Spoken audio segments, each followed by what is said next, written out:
Hello வணக்கம், இது உங்கள் சிவி ஜோன்ஸ் காலை வணக்கம். ஸோ இப்போ பார்த்தீங்கன்னா ஒரு பயங்கரமான சம்பவம் வெடிச்சிருக்கு பிக் பாஸ் வீட்டுக்குள்ளே. நேற்றே பார்த்தீங்கன்னா நைட்டு ஒரு வீடியோ போஸ்ட் பண்ணியிருந்தேன். அதில் வந்துட்டு சூப்பராக பிளான் பண்ணியிருந்தாங்க. என்னென்னா இந்த 8 பேரும் உள்ளே இருக்கிற 8 பேரை வந்து அட்டாக் பண்ணணும், அவங்கள டவுன் பண்ணணும். ஆனால் அவங்கள டவுன் பண்ணுறது அப்படியே டைரெக்ட் அடிக்கக்கூடாது. அடித்து அவங்க மட்டும் அழுதுட்டா சிம்பத்தி ஓட்டு பெருசாக வந்துடும்.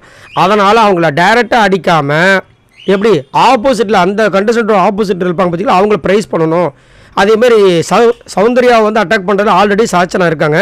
அதே மாதிரி முத்துவும் வந்துட்டு ஆல்ரெடி வந்துட்டு அட்டாக் பண்ணிட்டு இருக்காங்க. இப்போ ஜாக்லினையும் அவங்க எடுத்துக்கிட்டாங்க. ஸோ சாச்சனா தான் அதிகப்படியாக உள்ள வந்து விளையாண்டுட்டு இருக்காங்க. வர்ஷினியும் அந்த வேலையை பண்ணுறாங்க போல இருக்குது. ஆர்னோ கொஞ்சம் லைட்டாக சொதப்புறாரு. ரியா பயங்கரமான வேலை பார்க்குறாங்க. சுனிதாவும் அந்த வேலையை தான் பண்ணிட்டு இருக்காங்களாம். ஸோ இதெல்லாம் நைட்டு வந்து போயிட்டு இருக்குது. இப்போ காலையில் பார்த்தீங்கன்னா பயங்கரமான விஷயம் என்னென்னா, இந்த வெல்கமிங் போர்டு மாதிரி ஒன்று வச்சுருந்தாங்க. அதில் உள்ளே இருக்கிற 8 பேர் வரவங்களுக்கு வந்துட்டு இந்த மாதிரி இது கொடுத்துருந்தாங்க. யார் யாருக்கு என்னென்னது வரும்போது வீட்டில் பெரியவங்க யாராவது இருந்துச்சுன்னா கூட்டுவாங்க, மேக்கப் செட்டு ஏதாச்சும் விட்டுட்டு போயிட்டீங்களா, இப்போவாது ஃப்ரெண்ட்ஸுங்கிட்ட கேட்டு தெரிஞ்சுக்கிட்டீங்களா அப்படின்னு கொடுத்துருந்தாங்க. ஆனால் இப்போ இவங்க என்ன பண்ணியிருக்காங்க, காலையிலே அவங்கள வந்துட்டு வச்சு செய்யணும்னு சொல்லிட்டு ஒரு பிளானை போட்டு எல்லாம் ஃபேட்மெண்ட் வந்து கொடுத்த வேலை தான். காலையிலே வந்து இப்போ இவங்க வந்து உள்ளே இருக்கிற ஆட்களுக்கு எக்ஸ்-கண்டஸ்டன்ஸ் வந்து உள்ளே இருக்கிறவங்களுக்கு ரிவ்யூ கொடுக்குற மாதிரி வச்சுருக்காங்க. சௌந்தர்யா வச்சு தெறிக்க விட்ருக்காங்க. அதான் நான் சொல்லலாம், ஃபஸ்ட்டு இப்போ வந்துட்டு சௌந்தர்யாவை அட்டாக் பண்ணி வெளியே அனுப்புறதுல தான் பயங்கரமான குறியாக இருக்காங்க. இதில் வந்து எல்லாமே கொஞ்சம் தெளிவாக தான் இருக்காங்க. ஏன் அப்படின்னா அதில் இருக்கிற அந்த வாக்கியங்கள் இப்போ வச்சு நீங்கள் கேட்டு தெரிஞ்சுக்கிட்டீங்களா, உங்கள் வரும்போது உங்கள் அப்பாவை கூட்டுவாங்க, இது எல்லாமே வந்துட்டு எக்ஸ்-கண்டஸ்டன்ஸ்க்காக உருவாக்கப்பட்ட வார்த்தைகள். அதனால் உள்ளே இருக்கிறவங்களுக்கு பொருந்தாதுன்றது விஷால் கண்டுபிடிச்சிட்டாரு. ஜாக்லின் ஓகே, முத்துக்குமரன் ஃபுல்லாக அனலைசைஸ் பண்ணிகிட்டே இருக்காப்புல. அதை அவங்க கூட உட்காந்து அனலைசைஸ் பண்ணுறாரு. வெறித்தனமாக இருக்குது. ஆனால் சௌந்தர்யா மாட்டிக்கிட்டாங்க, ஒரு மாதிரி இருக்காங்க.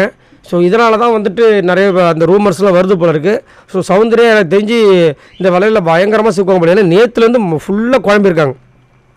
சாச்சனா போடு ஒரு பக்கமும் வந்துட்டு டார்கெட் பண்ண ஃபுல்லாக குழம்பி தான் வந்துட்டு யாரெல்லாம் முத்துக்குமருக்கு சப்போர்ட் பண்ணாங்களோ அவங்ககிட்ட போய் இது பண்ணுறது.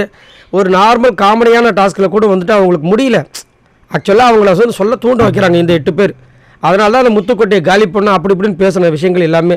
ஸோ இந்த 8 பேர் சேர்ந்து அட்டாக் பண்ண முடிவு பண்ணாங்க. அந்த மாதிரி நேற்று நைட்டே சொல்லியிருந்தாங்க, ஒரு 3 பேரை வந்து ஃபஸ்ட்டு அட்டாக் பண்ணணும். ஜாக்லினுக்கு இது ஒரு பெரிய பிரச்சனையும் இருக்குது அப்படின்ற மாதிரி சொல்லியிருந்தாங்க. ஸோ என்ன நடக்க போது தெரியல. ஆனால் ஜாக்லின் அதே மாதிரி ஓட்டிங்ஸில் பார்த்தீங்கன்னா பவித்ராவுக்கு மேலே இருக்காங்க. என்ன நடக்க போதோ, இவங்க போட பார்த்தா சௌந்தர்யம் ஜாக்லியும் வெளியே போயிடுவாங்களோ. அதேமாதிரி முத்துக்குமரனுக்கும் பயங்கரமாக வந்து அட்டாக் பண்ணுறாங்க. ஆனால் முத்து வந்து பெரும்பாலும் யாரும் பெருசாக அட்டாக் பண்ணுறதுல சாச்சனா மட்டும் மறைமுக தாக்குதல் பண்ணிகிட்டு இருக்காங்க. ஆனால் இவங்களோட அட்டாக்கிங்கில் அதிகப்படியாக பார்த்தீங்கன்னா சௌந்தர்யா இருக்காங்க. அந்த 3 பேர் சொன்னாங்க பாருங்க, அது வந்துட்டு பவித்ரா, விஷால் அண்ட் அருண். ஆனால் பவித்ரா வந்துட்டு டாப் 5 போயிடுவாங்க, அவங்களுக்கே தெரியுது. ஸோ அதனால் வந்துட்டு விஷால் அருணுக்கும் சரியான செக்கும் வச்சுருக்காங்க. அதேமாதிரி ரியா பார்த்தீங்கன்னா யாருக்கும் வைக்கல, விஷாலுக்கு அருணுக்கு மட்டும் வச்சுட்டு போயிருக்காங்க.